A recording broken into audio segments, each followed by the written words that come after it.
qualified.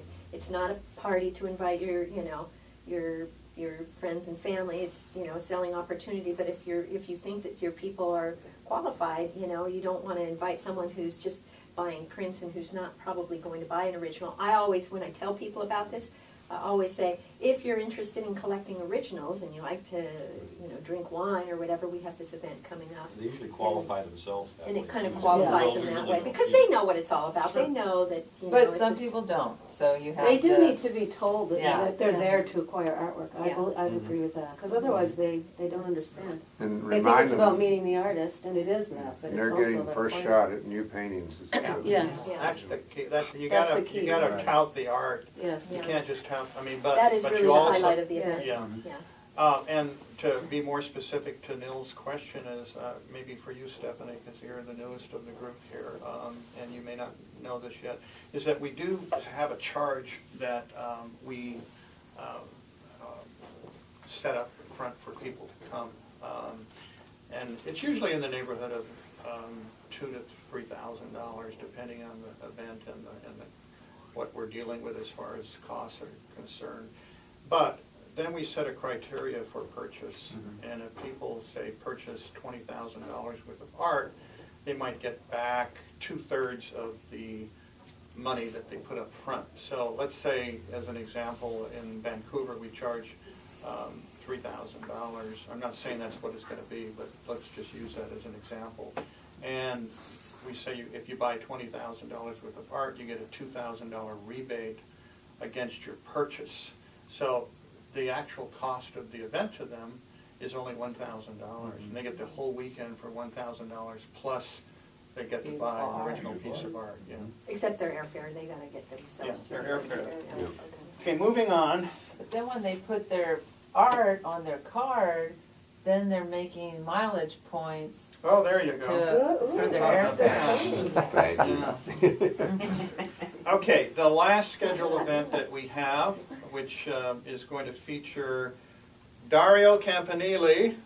Come on in, Dario. You can sit in here and listen to the rest of this. Okay.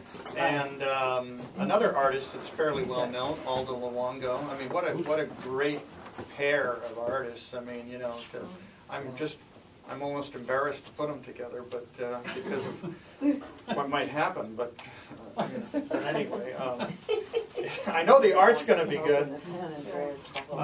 Santa Barbara in October. I mean, let's talk a little bit about California, what California is all about, and let's talk about October in California.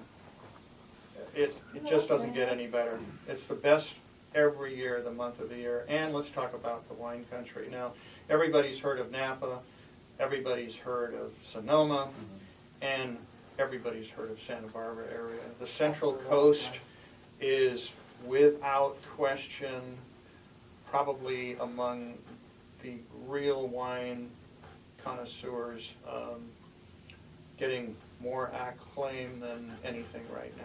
And, Oregon and Washington are up there too. But people think of Napa as being the best. That's not necessarily the case anymore. Santa Barbara they're making more refined wines in Santa Barbara, in Pinot Noirs and Chardonnays and wines like that, than what they can do of the same varietals up in the Napa and Their Sonoma Pinots areas. are so much better than the Napa and Sonoma Pinots, I think. It's a beautiful town.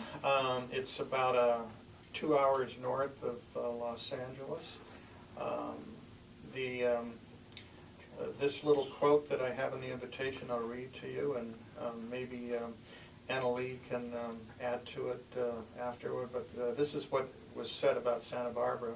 One can only imagine how the Portuguese explorer Juan Rodriguez Cabrillo felt the day he sailed into a channel along California's central coast and encountered this stretch of land cradled peacefully between the mountains and a ribbon of ivory beaches. Breathless, probably, the sight so impressed a monk on Cabrillo's boat that he named the land after the saint he believed had delivered them from a horrific storm, Santa Barbara. So, Saint Barbara, I'm sorry.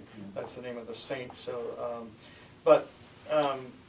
Santa Barbara is famous for shopping, famous for the Mission, famous for food. There used to be a great art gallery, but when Annalee closed it, it no longer exists there.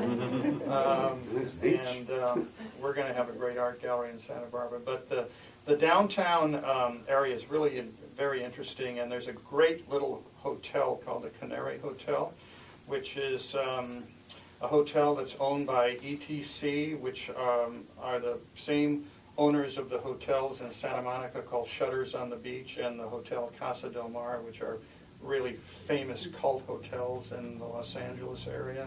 So this is comparable to that type of hotel experience.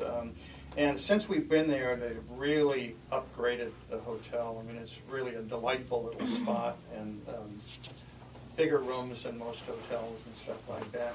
They have, on top of the hotel, this incredible rooftop that has a swimming pool, and you can see all of the Santa Ynez Mountains and downtown Santa Barbara, and it's just a really